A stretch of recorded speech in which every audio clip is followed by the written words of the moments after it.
Hey y'all, it's Renee from Zone 9B, Panhandle, Florida region. Welcome back to my channel. Hey, so today I'm going to do a backyard garden tour.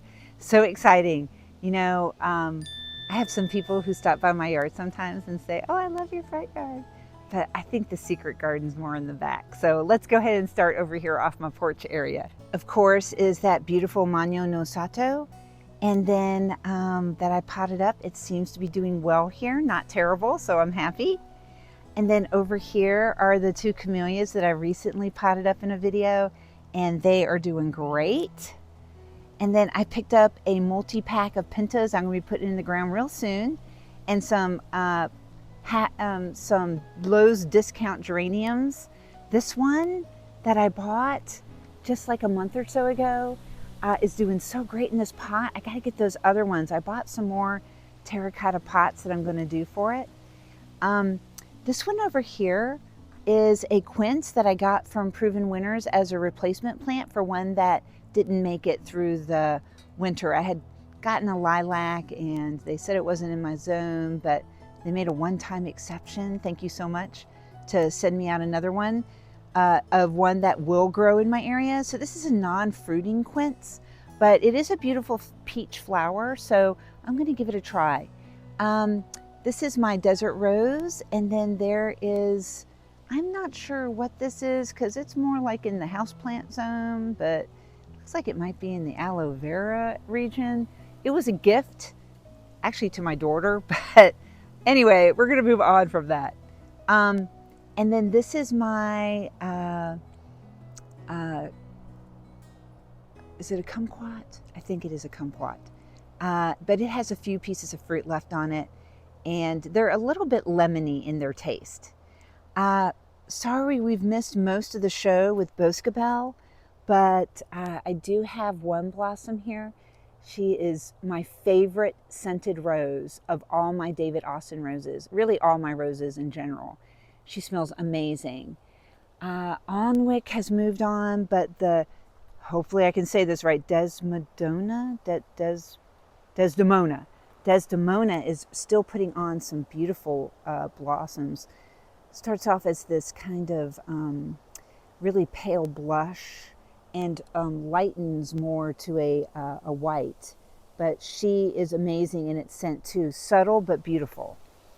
An Andina in a pot. Like I don't have enough of these.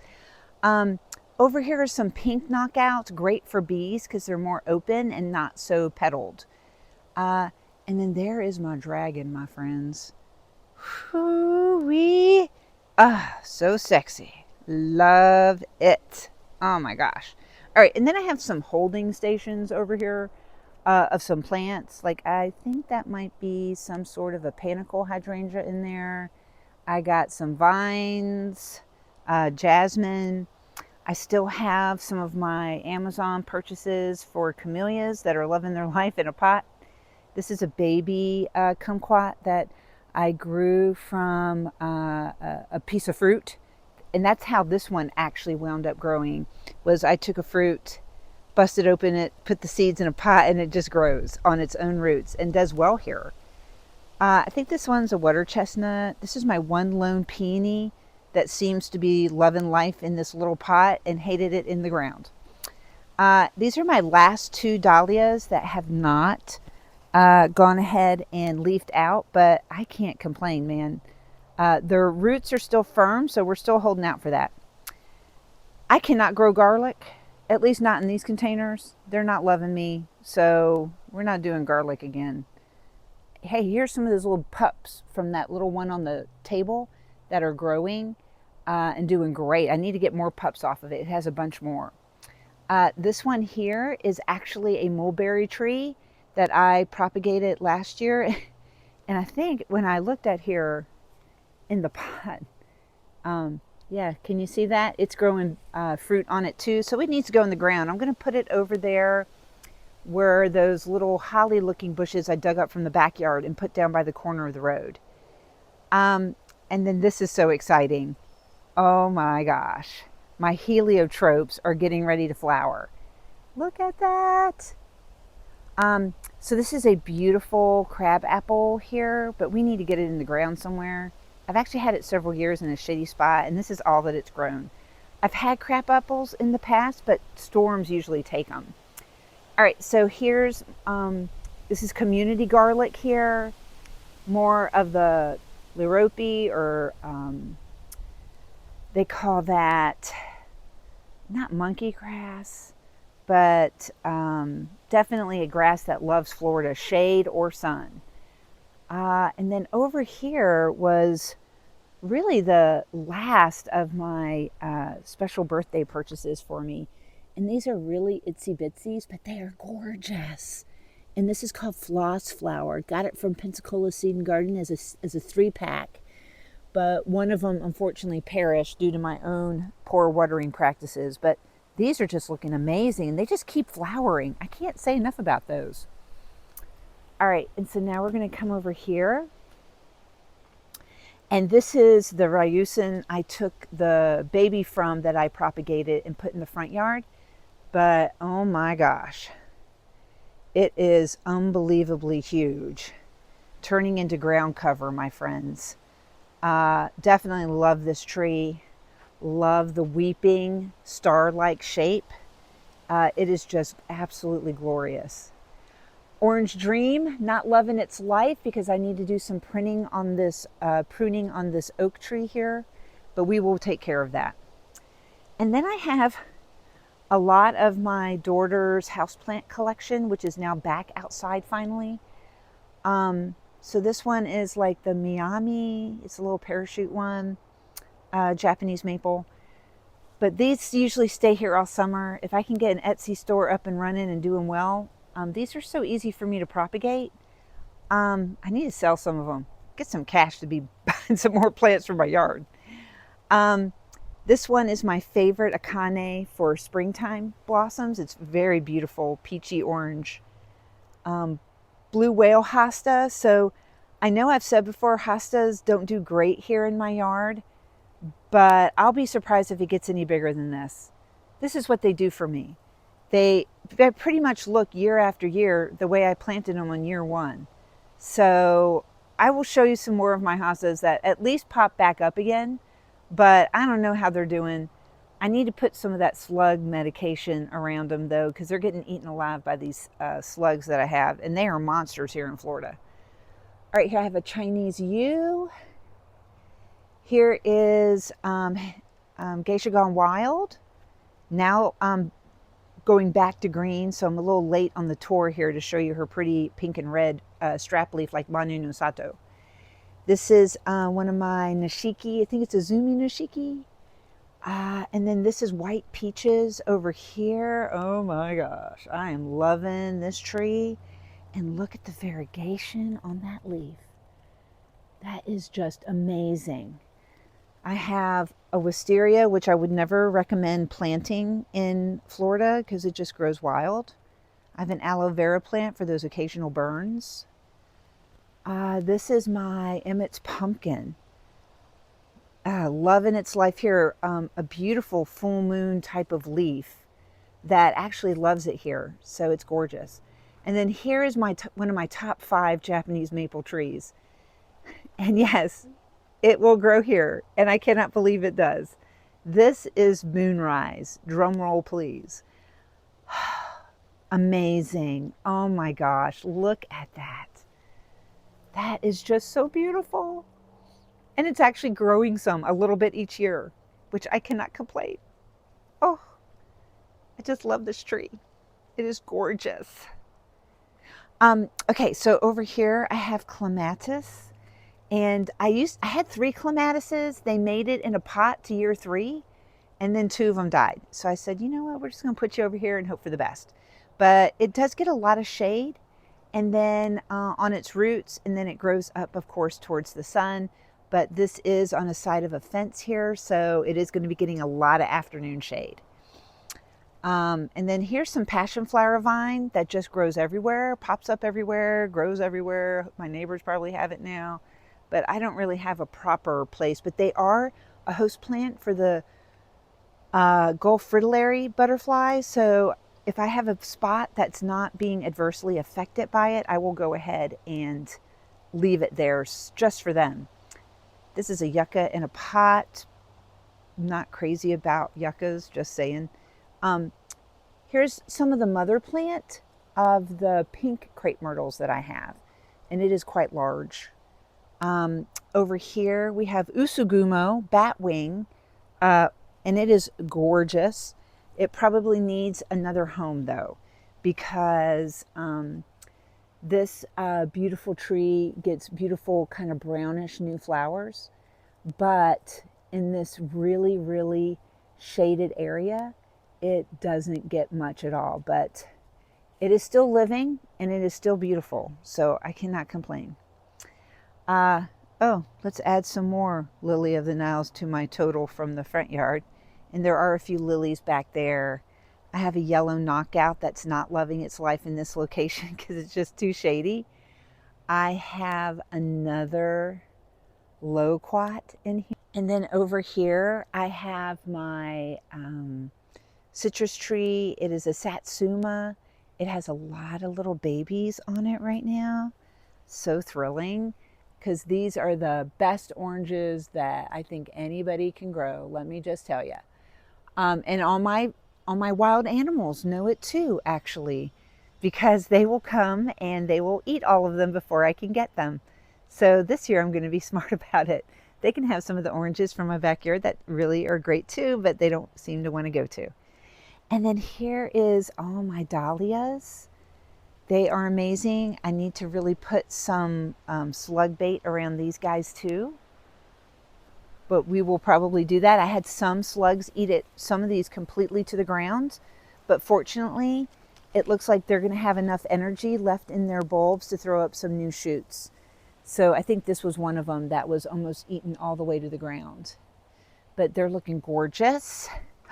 Oh no. Like really? Like really? I have one that looks like it's getting ready to open. I think this one might be one of those motto ones that I picked up. But it is looking gorgeous. All right, so here's my hosta haven. I have 2 locations for hostas, really, maybe 3. And just to prove a point here, this hosta is 3 years old. I know you're going to be telling me, oh, Renee, it's, springtime still. They're still coming up. But no, I will show that one to you in the middle of summer and you will see what I'm talking about. These seem to be doing okay. Lots of shade, lots of moisture. I think this one here might be a white wedding hydrangea. My autumn fire ferns are looking fabulous. Can't wait to get that one very soon in the pot in the ground over here. But yeah, I got some little hostas that seem to be doing okay. Not spectacular, but sufficient. There's a few more over here too that I have. I think that's one's a gourd back there. But yeah, most of these are mail order or a few that I tried picking up from Walmart. Remembering Diana being the exception, and I'll show you hers in just a sec. But over here we have Radiant Japanese maple, very large now, probably 10 foot tall.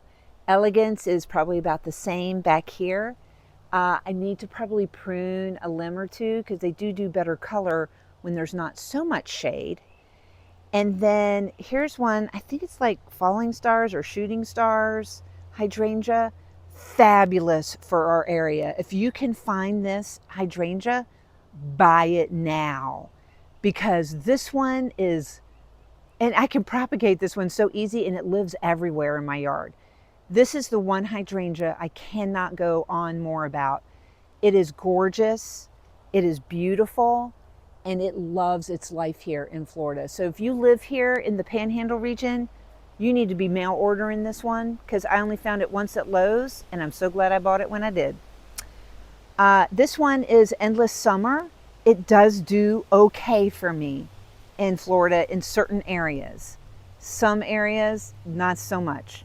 Like back over here, I don't know if this one that was way back in here just gave up the ghost. It was too dry. It has a little bit of growth in there. I probably need to dig it up and move it somewhere where it'll be happier. Okay, so let's go over here. So I got another hosta here. I want to say one of these is Empress Wu. It's either this one or another one I have I'm going to show you. I just can't remember. I've bought a bunch of them and kept hoping they would be happy here. And then I have a camellia here, Sansaqua, another hosta, another one, and then I have a grouping. I didn't even know I had this grouping here. I mean, I don't think they're propagating from one another. I think I just planted them and they didn't come back one year. And then it came up the next year. I don't know. One of those stars hydrangea, some begonias that came back from last year, some of that variegated lorope grass. I've got another hydrangea there, another camellia, and I don't see any hosta that came back from over here. Oh, look, there's one. Two. There's two. But like there's one right here, and then there's one right here. There's no rhyme or reason in my yard why hostas come back or don't. I'm just saying. Here goes another one of those Chinese French flowers. This one's probably about 20 feet tall. Yeah, and they flower very profusely. I have some blueberries over in this area here. And then I have a whole bunch of drift roses because once I found out that they love my yard, I wound up buying a whole bunch of different ones. So these are the sweet pinks and the whites. And there used to be some corals in here, but they didn't love it so much. There's actually some coral, I think, knockouts back in this area over here. This is the Hall's Hardy almond tree. I got maybe 3 blossoms this year, and it's probably been in the ground about 3 years, 4 years. It actually was about 3 foot tall when I planted it. It's probably only about 6 foot tall right now, but still no almonds on it. So we're hoping. That one is a self-fertilizer, so I don't have to have another tree to take care of it. And then this one is one of my okami flowering cherry trees. And then here's my other flowering cherry tree. And they are quite getting large now. I will be pruning them probably as it gets warmer, or maybe sooner. I have to think about that, put it on my agenda. All right, so let's go ahead and come over here. There's a coral honeysuckle that basically is living its best life. I did pick up some very cheap $6.50 proven winners that I'll be putting in a video and in the ground, so I'll tell you more about those when I do them. I have, and listen, you've got to be careful with papyrus here in Florida because it will take over an area. And here's the problem with papyrus. When it grows, it's a rhizome, and the old stuff will just die back and leave stumps there, and then the new stuff grows out from the outside fringes of it. So, you know, it's unsightly, I think, and it's also incredibly difficult to dig out. So I would never plant this plant in the ground again because it was a lot for me to remove, just saying. No matter where I go, there seems to be horsetail everywhere. Ugh. Anyway, my mom gave me some ferns that are doing great. I'm going to get those in the ground over here because it's really shady. I have some more propagated jasmine that I like to give out to people for freebies. And then here's some of my hostas that I have over here. So I'm thinking this one might be Empress Wu. I'm just not sure. This one was one that I picked up from Etsy. It's like stained glass. I don't know if y'all watch Jess on YouTube. It's just Jes. She has the most amazing hosta gardens. Ugh, I wish I could grow hostas here. I wish I could grow hellebore here. I grew hellebore in this part of my yard. Shady, protected, cool. And I have like 3 out of like 30 hellebores still alive making it. But oh my gosh, it is insanity. They were beautiful when they lasted. And you got to be careful with online sellers for um, hellebores too, because they will send you these itsy bitsies, and I need biggies because itsy bitsies just not enough to make it in my yard. Um, so we're going to talk about hostas over in here because I probably have planted about 30. So I have a hosta there, remembering Diana there, although you can see she came back beautiful, but the slugs have almost decimated her. I picked up this one at Lowe's this year. I mean, not Lowe's. I got this one at Walmart. And I got this one at Walmart. And I paid full price. But they're big. Some of them, this one here has 2 in them. So I'll probably be separating those. But the Remembering Diana, there's one back there, came out beautiful and big this year, but almost all eaten through.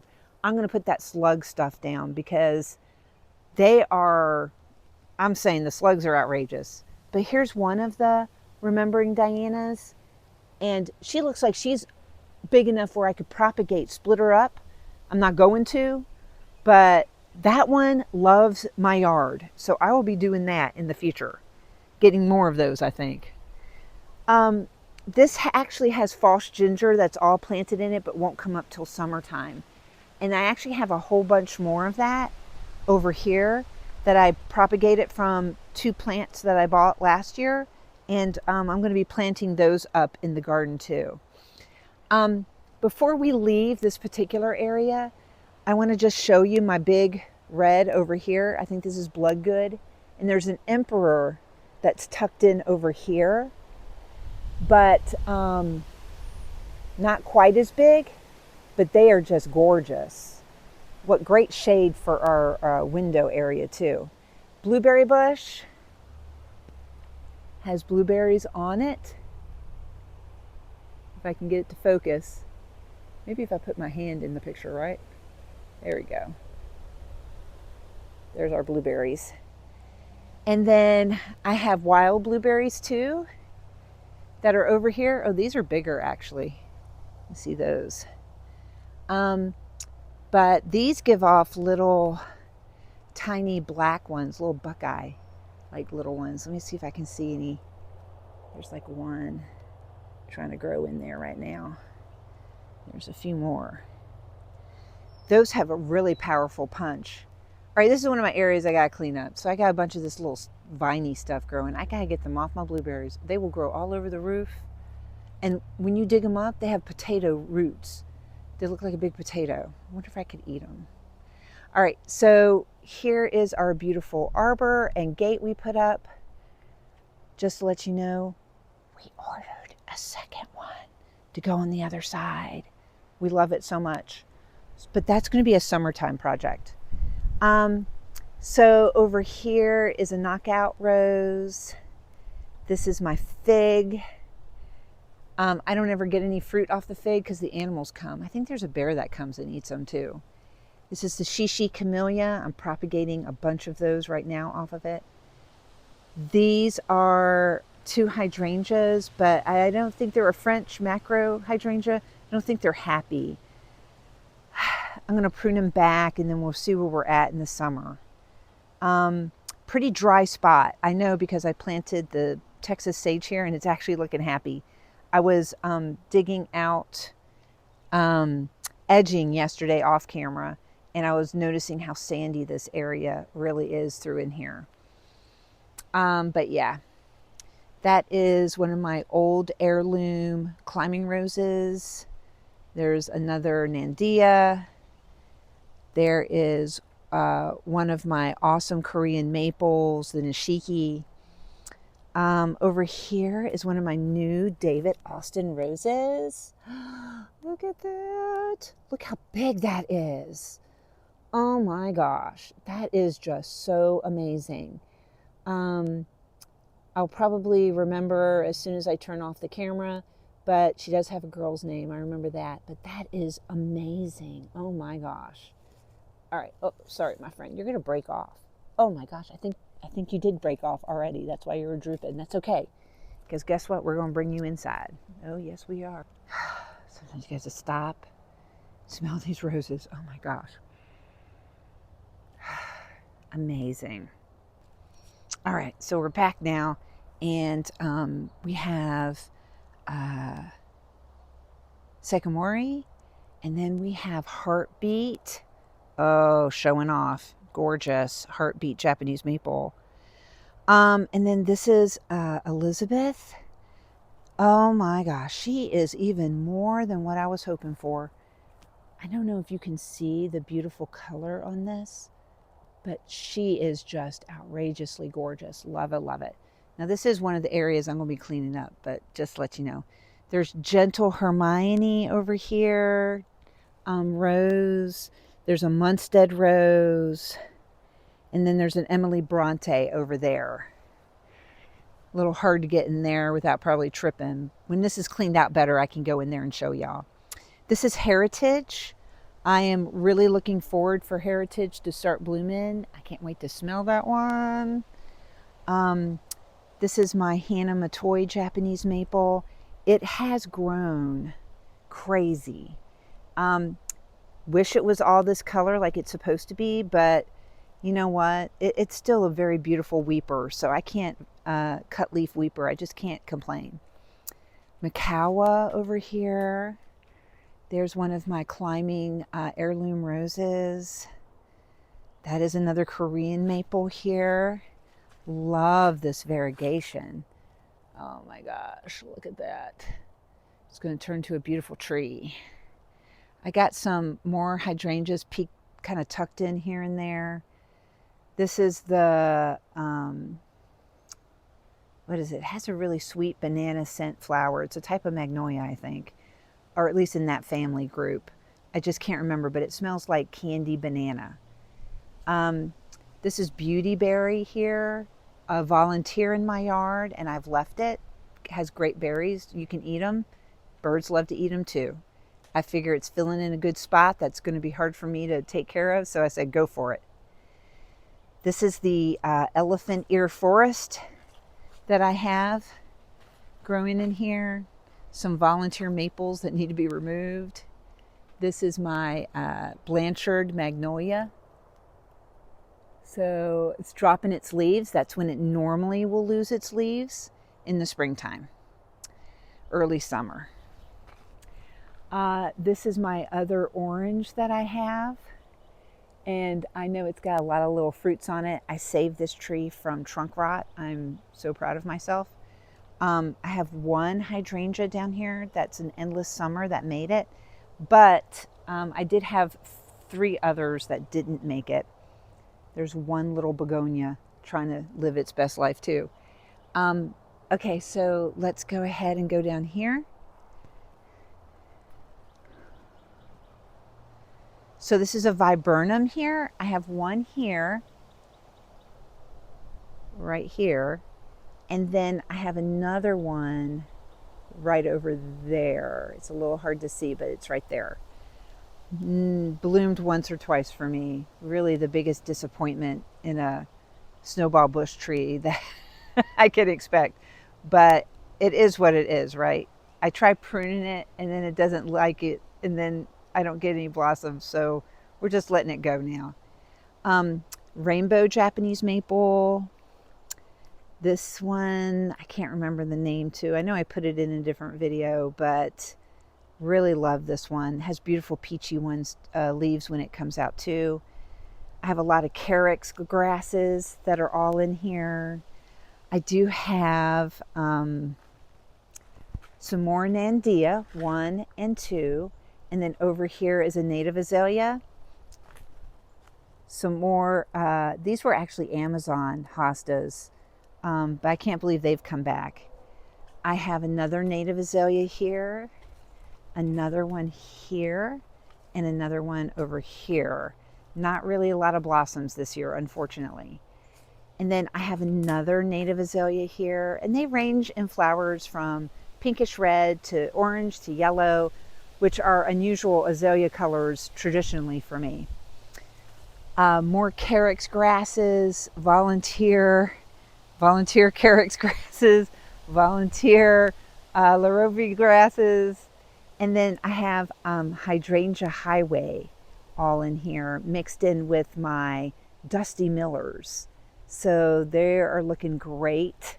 A lot of these were propagated from me, so they're still pretty small, but they're coming back year after year, so I cannot complain.